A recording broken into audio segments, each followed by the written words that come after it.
Selamat siang pemirsa, masih bersama saya Aulia Karomah. Disiarkan secara langsung dari SMA At-Tanwir Metro TV. Dalam 10 menit ke depan kami akan menemani Anda dalam berita terkini dan terpercaya.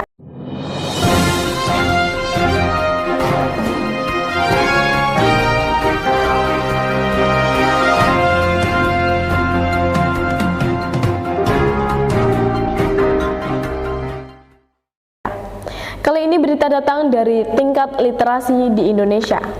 Tanggal 17 Mei, setiap tahun masyarakat Indonesia memperingati Hari Buku Nasional atau Harbuknas. Tanggal 17 Mei dipilih karena bertepatan dengan momentum berdirinya Perpustakaan Nasional Republik Indonesia, yaitu pada tanggal 17 Mei 1980.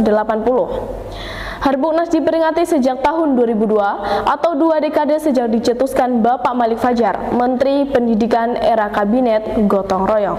Hari nasional tersebut ditetapkan sebagai momen untuk memperingati pentingnya budaya membaca.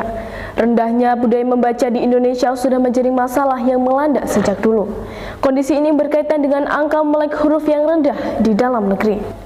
Berdasarkan survei yang dilakukan Program for International Student Assessment atau PISA yang dirilis Organization for Economic Cooperation and Development (OECD) pada tahun 2019, Indonesia menempati peringkat ke-62 dari 70 negara atau merupakan 10 negara terbawah yang memiliki tingkat literasi rendah. Pemirsa, Program for International Student Assessment (PISA) yang diinisiasi oleh Organization for Economic Cooperation and Development (OECD), PISA adalah studi untuk mengevaluasi sistem pendidikan yang diikuti oleh lebih dari 70 negara di seluruh dunia. Setiap 3 tahun, murid-murid berusia 15 tahun mengikuti tes secara acak, yaitu dalam mata pelajaran utama, yaitu membaca, matematika, dan sains. Data di atas menunjukkan persoalan literasi masih menjadi hal yang harus dibenahi di Indonesia. Padahal, buku memegang peranan yang sangat vital bagi kehidupan manusia. Hanya bangsa dengan minat baca yang tinggi menjadi prasyarat menuju masyarakat informasi yang merupakan ciri dari masyarakat modern. Sumber daya manusia atau SDM yang mumpuni sangat diperlukan jelang Indonesia Emas pada tahun 2045.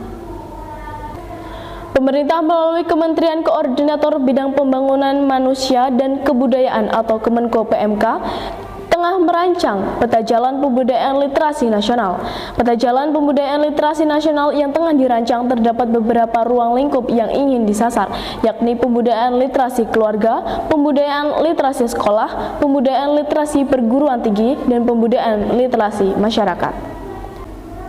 Safari Literasi Pulau Jawa sampai Nusa Tenggara yang berlangsung sejak Januari 2022 mencapai titik akhirnya di Kabupaten Kupang. Sepanjang rute safari, kampanye membaca itu sehat, menulis itu hebat terus disuarakan. Menembus sekat-sekat birokrasi dan strata sosial, Bupati Kupang Korinus Masneno menyambut positif gelaran Safari Literasi Duta Baca Indonesia. Menurutnya acara-acara seperti ini harus sering diadakan di Kabupaten Kupang, sehingga memicu terbitnya buku-buku baru yang berkualitas yang dihasilkan oleh masyarakat. Menambah keyakinan Bupati, Duta Baca Provinsi Nusa Tenggara Timur Juli Sutrisno Laiskodat menegaskan bahwa masyarakat NTT perlu meningkatkan kualitas dan kapasitas dirinya sehingga mampu menjadi duta promosi yang ada di Provinsi Nusa Tenggara Timur. Sementara itu, Pustakawan Utama Perpustakaan Nasional Lelwati menyatakan bahwa manfaat membaca tak hanya membuat kita berpikir positif, lebih jauh dari itu, membaca juga mendapat mempelajari keterampilan baru.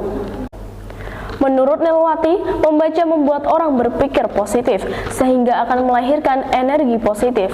Dengan banyak membaca, cakrawala pengetahuan akan lebih terbuka lebar.